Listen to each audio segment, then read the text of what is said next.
शांति 1:6-24 महावाक्य। मीठा बाबा कहते मीठे बच्चे, तुमे समस्ते आत्मिक दृष्टि रे परस्पर भाई भाई अट। तेणु तुम मानक भितरे आत्मिक स्नेह रहिबा दरकार। आत्मार स्नेह आत्मा प्रति रहू, शरीर प्रति नुहे। आजिर प्रश्न अच्छी, बाबा निजर घर अर्थात शांतिधाम विषय केउ आश्चर्यजनक कथा शुणाई? बाबा निजर घर अर्थात शांतिधाम विषय केउ आश्चर्यजनक कथा शुणाई? उत्तर, जेउ आत्मा माने मो घर को आसती सेमाने निज निजर धर्मर स्वतंत्र विभागरे पूर्व निर्धारित क्रमरे स्थिर भावरे रही थांती। केबे भी हलचल हुअंती नहीं। सेठारे सबु धर्मर आत्मा माने मो निकटरे ही थांती। सेठारु पुणी क्रमान्वୟରେ निज निजर निर्दिष्ट समय पाठ करिबा पाई आसंती। एही आश्चर्यजनक ज्ञान सारा कल्परे केवल एही समय ही थरे मात्र तुमको मिलुछि। एही ज्ञान मो व्यतीत अन्य केही भी देई पारिबे नाही। ओम शांति। बाबा पिला मानकु बुझाउछंती। पिला माने मध्य ए कथा जानिछंती जे आम आत्मा मानकु बाबा बुझाउछंती एवं बाबा मध्य निजकु आत्मा मानकर पिता बोली कहउछंती।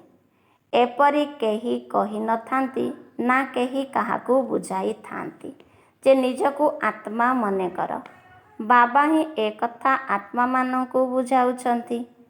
एही ज्ञानर प्रारब्ध पुरुषार्थर क्रमानुसारे तुमे नुआ दुनिया रे पाइब। ए कथा मध्य समस्तंकर मने रहु नाही जे एही दुनिया परिवर्तन हेबाकु जाउछि एवं परिवर्तन करुछंती बाबा। एठारे तो समस्ते बाबांको सम्मुखरे बसिछंती। जेतेबेले घरकु जाइथांती सेतेबेले दिन सारा निज धंदा आदि रे लागि जाइथांती। बाबांकर श्रीमत हेला, पिला माने जेउठारे भी रुह किंतु तुमे मते मने पकाओ। जेपरि कन्या जानि न थाए जे ताकू केउ भली स्वामी मिलिबो, किंतु चित्र देखिले तार स्मृति रे रही जाई थाए।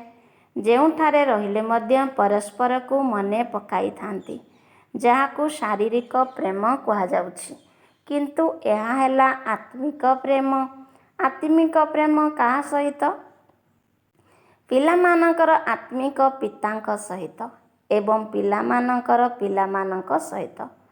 तुम मानकर मध्य परस्पर मध्यरे बहुत स्नेह रहिबा उचित। अर्थात आत्मा मानकर परम आत्मा मानक सहित मध्य स्नेह रहिबा दरकार। एही शिक्षा मध्य वर्तमान तुम मानकु मिलुछि, किंतु दुनियार मनुष्य मानकु ए संबंधरे किछि भी जणा नाही। तुमे माने परस्पर भाई भाई, तेणु परस्पर मध्यरे बहुत स्नेह रहिबा दरकार। काहेकि ना तुमे माने एकमात्र बाबांकर संतान। एहाकु ही आत्मिक प्रेम बोली कहा जाउछि। ड्रामार निर्धार्य अनुसारे केवल पुरुषोत्तम संगम जुगरे ही आत्मिक पिता आसी आत्मिक संतान मानकु सम्मुखरे बुझाउछंती।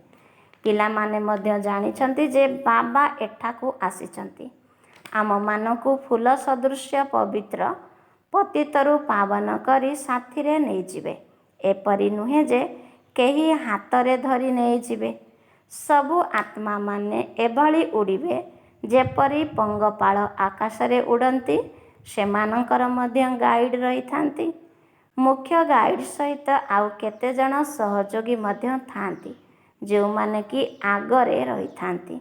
सेमानंकर पूरा संगठन जेतेबेले एकत्रित भावरे उड़ंती सेतेबेले बहुत शब्द होई थाए एवं सूर्यंकर किरण को मध्य ढांकी देई थांती, कारण सेमानंकर संख्या बहुत थाए। तुम आत्मा मानकर मध्य एहा केते बड़ अगणित दल। तुमे एहार गणना केबे करि पारिबो नाही। एठारे मध्य तुमे मनुष्य मानकर गणना करि पारिबो नाही। ଯଦିଓ ଜନସଂଖ୍ୟା କେତେ ବାହାର କରୁଛନ୍ତି କିନ୍ତୁ ସଠିକ୍ ରୂପେ ବାହାର କରିପାରୁନାହାନ୍ତି। କେତେ ଆତ୍ମା ଅଛନ୍ତି ଏହାର ହିସାବ କେବେ ବାହାର କରିପାରିବ ନାହିଁ। କେବଳ ଅନୁମାନ କରାଯାଉଛି ଯେ ସତ୍ୟ ଯୁଗରେ ଏତେ ମନୁଷ୍ୟ ହେବେ, କାହିଁକି ନା ସେହି ସମୟରେ କେବଳ ଭାରତ ହିଁ ରହିବ। ଏବେ ତୁମମାନଙ୍କର ବୁଦ୍ଧିରେ ଅଛି ଯେ ଆମେ ବିଶ୍ୱର ମାଲିକ ହେଉଛୁ। ଆତ୍ମା ଯେତେବେଳେ ଶରୀର ଭିତରେ ରହୁଛି ତାକୁ ଜୀବାତ୍ମା କୁହାଯାଉଛି। ତେଣୁ ଉଭୟ ଏକାଠି ସୁଖ ଅଥବା ଦୁଃଖ ଭୋଗ କରୁଛନ୍ତି। ଏହିଭଳି ବହୁତ ଲୋକ ଭାବୁଛନ୍ତି ଯେ ଆତ୍ମା ହିଁ ପରମାତ୍ମା ଅଟନ୍ତି। ସିଏ କେବେ ଦୁଃଖ ଭୋଗ କରୁନାହାନ୍ତି, ନିର୍ଲେପ ଅଟନ୍ତି। ବହୁତ ସନ୍ତାନ ଏହି କଥାରେ ଦ୍ୱନ୍ଦ୍ୱରେ ପଡ଼ୁଛନ୍ତି ଯେ ଆମେ ନିଜକୁ ତ ଆତ୍ମା ନିଶ୍ଚୟ କରିବୁ, କିନ୍ତୁ ବାବାଙ୍କୁ କେଉଁଠି ମନେ ପକାଇବୁ? ଏ କଥା ତୁମେମାନେ ଜାଣିଛ ଯେ ବାବା ପରମଧାମର ନିବାସୀ ଅଟନ୍ତି। ବାବା ନିଜେ ନିଜର ପରିଚୟ ଦେଉଛନ୍ତି। ଚାଲିବା ବୁଲିବା ସମୟରେ କେଉଁଠାରେ ବି ତୁମେ ବାବାଙ୍କୁ ମନେ ପକାଇ ପାରିବ। ବାବା ପରମଧାମରେ ରହିଥାନ୍ତି। ତୁମମାନଙ୍କ ଆତ୍ମା ମଧ୍ୟ ସେହିଠାରେ ରହିଥାଏ।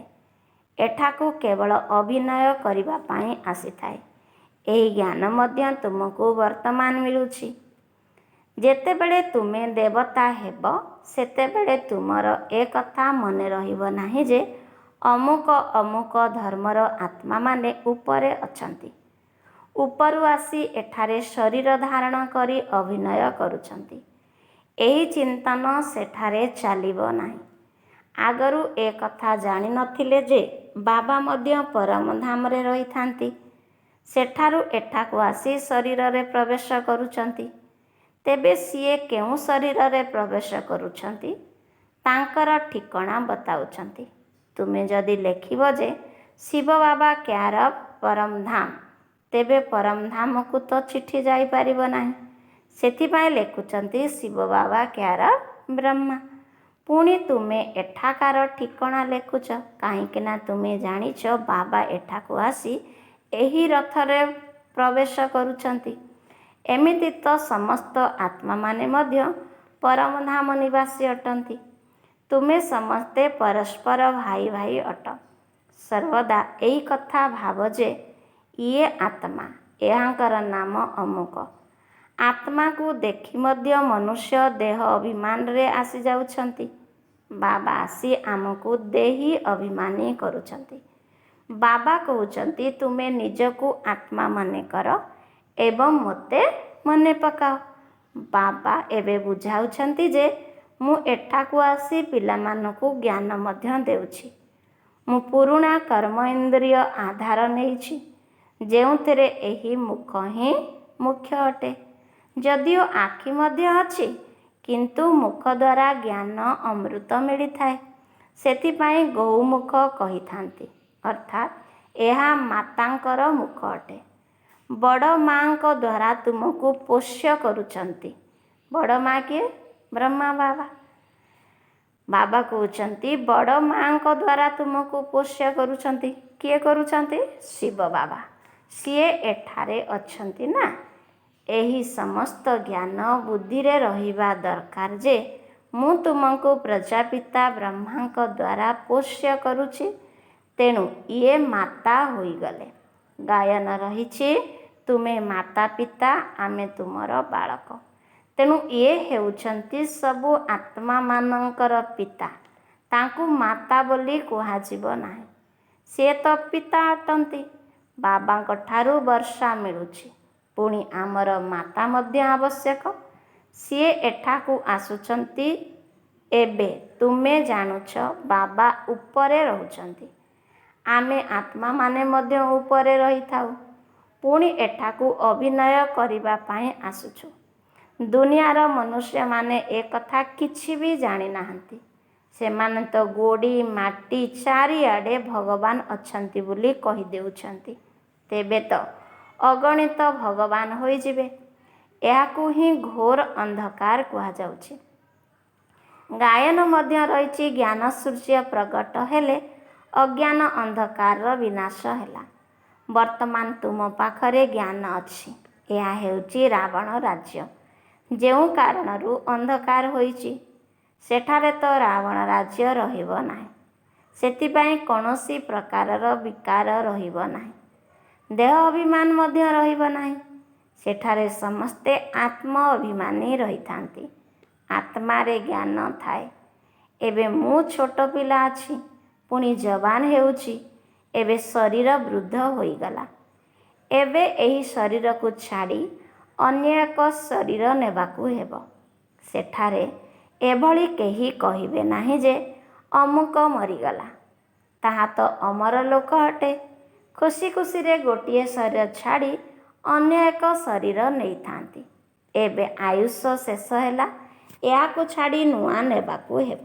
ସେଥିପାଇଁ ସନ୍ନ୍ୟାସୀମାନେ ସର୍ପର ଉଦାହରଣ ଦେଇଥାନ୍ତି। ବାସ୍ତବରେ ବାବାଙ୍କର ହିଁ ଉଦାହରଣ ଦିଆଯାଇଛି। ତାକୁ ପୁଣି ସନ୍ନ୍ୟାସୀମାନେ ଧାରଣ କରୁଛନ୍ତି। ସେଥିପାଇଁ ବାବା କହୁଛନ୍ତି, ମୁଁ ତୁମକୁ ଯେଉଁ ଜ୍ଞାନ ଦେଉଛି ତାହା ପ୍ରାୟ ଲୋପ ପାଇଯାଉଛି। ତେବେ ଶୀଘ୍ର ପୁରାଣରେ ବାବା କହୁଛନ୍ତି, ତେବେ ଶାସ୍ତ୍ର ପୁରାଣରେ ବାବାଙ୍କର ଜ୍ଞାନ ମଧ୍ୟ ରହିଛି ଏବଂ ମନ୍ଦିରରେ ଦେବତାମାନଙ୍କ ମୂର୍ତ୍ତି ମଧ୍ୟ ଅଛି। କିନ୍ତୁ ସେଥିରେ ଜ୍ଞାନର ମାତ୍ରା ଯେପରି ଅଟାରେ ଥିବା ଲୁଣ ପରିମାଣର ରହିଛି। ତେଣୁ ବାବା ବସି ଏହାର ଅର୍ଥକୁ ବୁଝାଉଛନ୍ତି।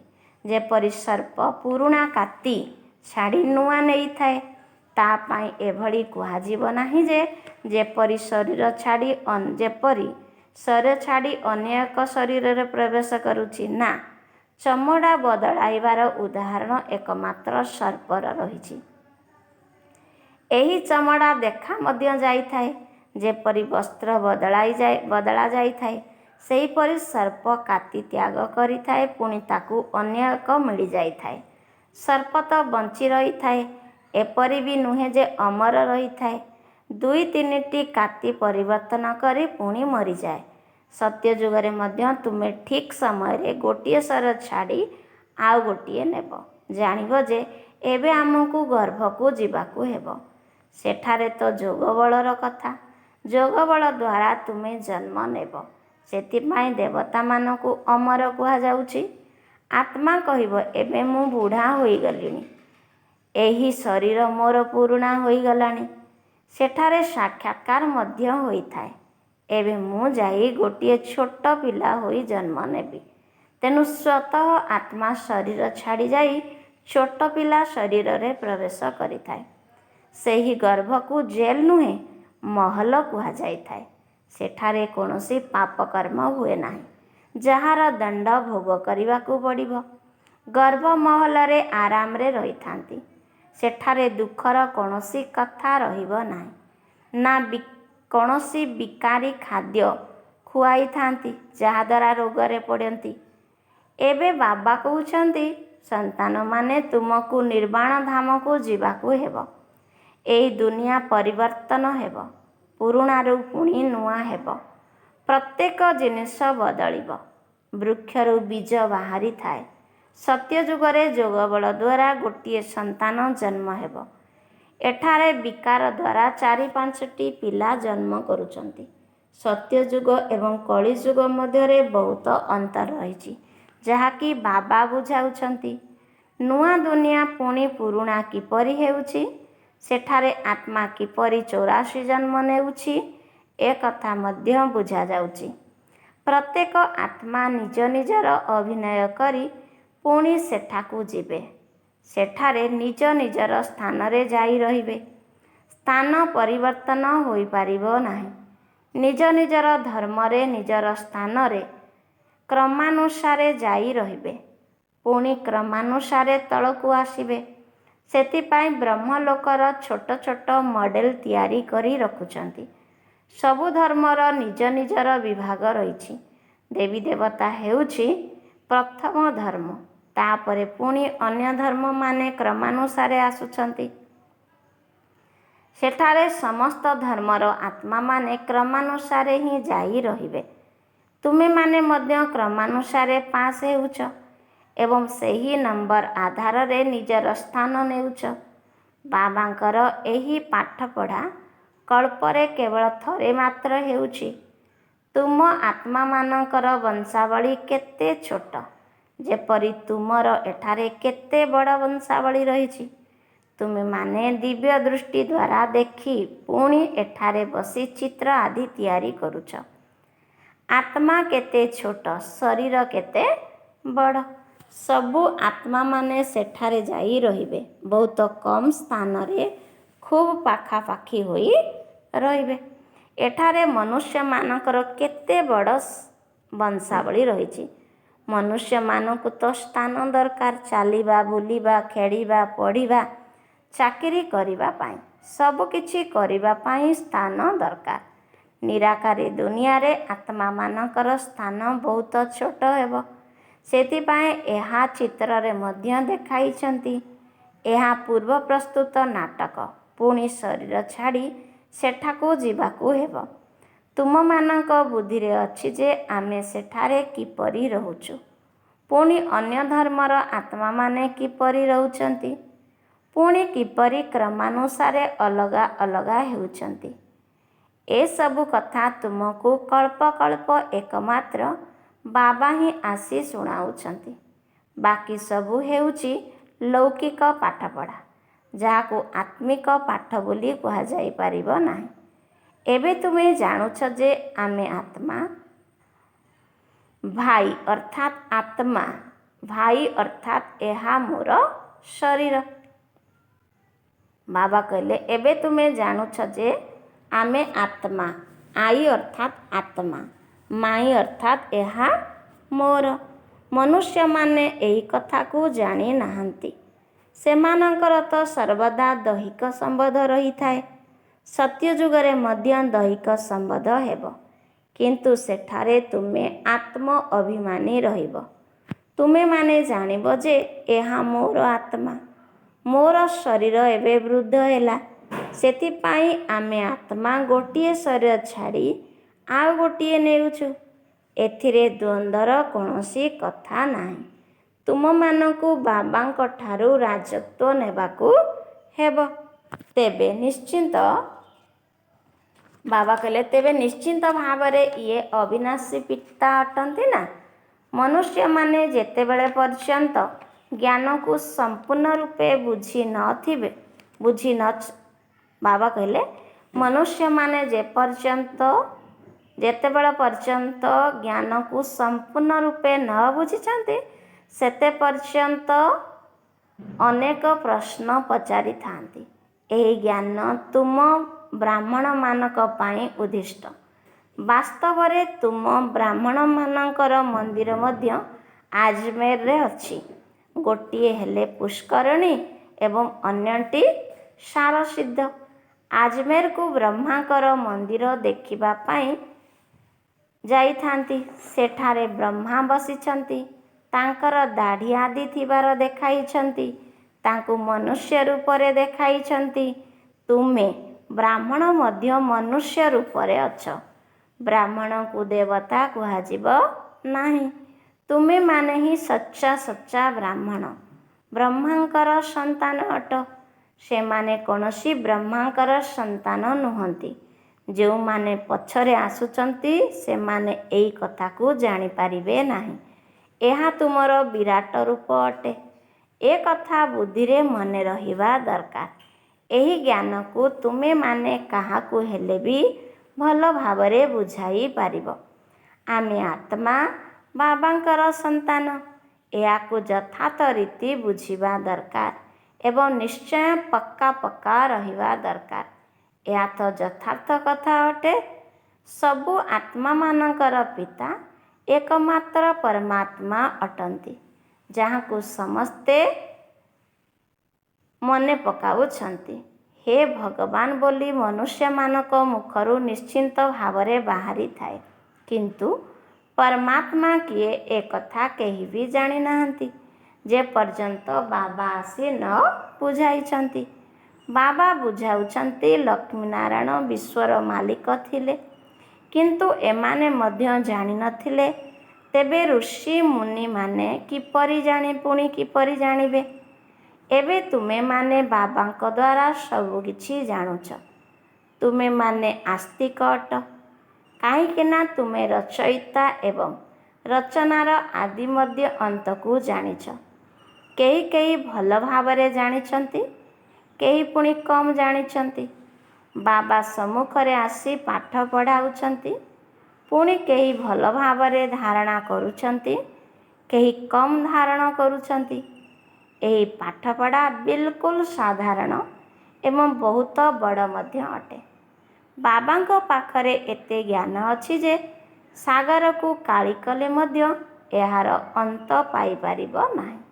ବାବା ତୁମକୁ ସହଜ କରି ବୁଝାଉଛନ୍ତି, ତେଣୁ ତୁମକୁ ବାବାଙ୍କୁ ଜାଣି ସ୍ୱଦର୍ଶନ ଚକ୍ରଧାରୀ ହେବାକୁ ପଡ଼ିବ।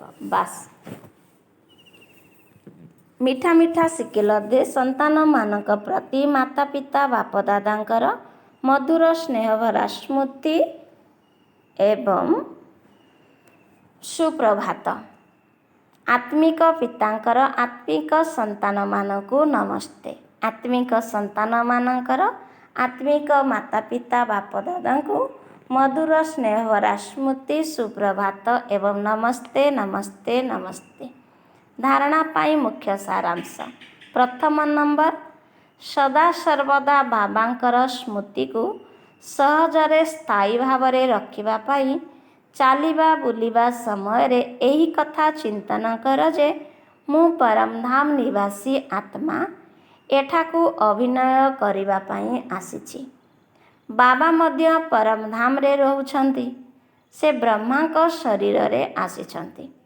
ସେକେଣ୍ଡ ପଏଣ୍ଟ, ଯେପରି ଆତ୍ମିକ ପିତାଙ୍କ ସହିତ ଆତ୍ମାର ସ୍ନେହ ରହିଛି, ସେହିପରି ପରସ୍ପର ଭିତରେ ମଧ୍ୟ ଆତ୍ମିକ ସ୍ନେହର ସହିତ ରହିବାକୁ ହେବ। ଆତ୍ମାର ଆତ୍ମା ସହିତ ସ୍ନେହ ରହୁ, କିନ୍ତୁ ଶରୀର ସହିତ ନୁହେଁ। ଆତ୍ମ ଅଭିମାନୀ ହେବାର ପୂରା ଅଭ୍ୟାସ କରିବାକୁ ହେବ। ଆଚ୍ଛା, ଆଜିର ବରଦାନ ଅଛି, ବିନାଶୀ କାମନା ଗୁଡ଼ିକ ଠାରୁ ମୁକ୍ତ ହୋଇ ସବୁ ପ୍ରକାରର ପ୍ରଶ୍ନଠାରୁ ଊର୍ଦ୍ଧ୍ୱରେ ରହୁଥିବା ସଦା ପ୍ରସନ୍ନ ଚିତ୍ତ ଆତ୍ମା ହୁଅ। ବାବା କହିଲେ, ବିନାଶୀ କାମନା ଗୁଡ଼ିକ ଠାରୁ ମୁକ୍ତ ହୋଇ ସବୁ ପ୍ରକାରର ପ୍ରଶ୍ନଠାରୁ ଊର୍ଦ୍ଧ୍ୱରେ ରହୁଥିବା ସଦା ପ୍ରସନ୍ନ ଚିତ୍ତ ଆତ୍ମା ହୁଅ।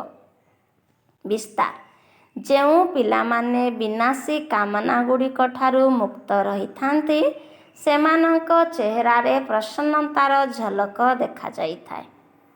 ପ୍ରସନ୍ନଚିତ୍ତ ଆତ୍ମାମାନେ କୌଣସି ବି କଥାରେ ପ୍ରଶ୍ନଚିତ୍ତ ହୁଅନ୍ତି ନାହିଁ। ସେମାନେ ସର୍ବଦା ନିଃସ୍ୱାର୍ଥୀ ହୋଇଥାନ୍ତି ଏବଂ ସମସ୍ତଙ୍କୁ ସର୍ବଦା ନିର୍ଦ୍ଦୋଷ ଅନୁଭବ କରିଥାନ୍ତି। ନିଜର ଦୋଷକୁ ଅନ୍ୟ କାହା ଉପରେ ଲଦି ଦିଅନ୍ତି ନାହିଁ। ଚାହେ ଯେକୌଣସି ପ୍ରକାରର ପରିସ୍ଥିତି ଆସିଯାଉ ବା କେହି ହିସାବ କିତାବ ଚୁକ୍ତ କରିବା ବାଲା ଆତ୍ମା ସାମ୍ନାକୁ ଆସିଯାଉ ବା ଶରୀରର କର୍ମଭୋଗ ମଧ୍ୟ ସାମ୍ନା କରିବା ପାଇଁ ଆସିଯାଉ, କିନ୍ତୁ ନିଜର ସନ୍ତୁଷ୍ଟ ରହିବାର ସ୍ୱଭାବ କାରଣରୁ ସେମାନେ ସର୍ବଦା ପ୍ରସନ୍ନଚିତ୍ତ ରହିଥାନ୍ତି। ଆଚ୍ଛା, ଆଜିର ସ୍ଲୋଗାନ ଅଛି, ସାବଧାନତା ପୂର୍ବକ ବ୍ୟର୍ଥର ଚେକିଂ କର, ବେପରୁଆ ଭାବରେ ନୁହେଁ। ସାବଧାନତା ପୂର୍ବକ ବ୍ୟର୍ଥର ଚେକିଂ କର, ବେପରୁଆ ଭାବରେ ନୁହେଁ। ଆଚ୍ଛା, ଓମ୍ ଶାନ୍ତି।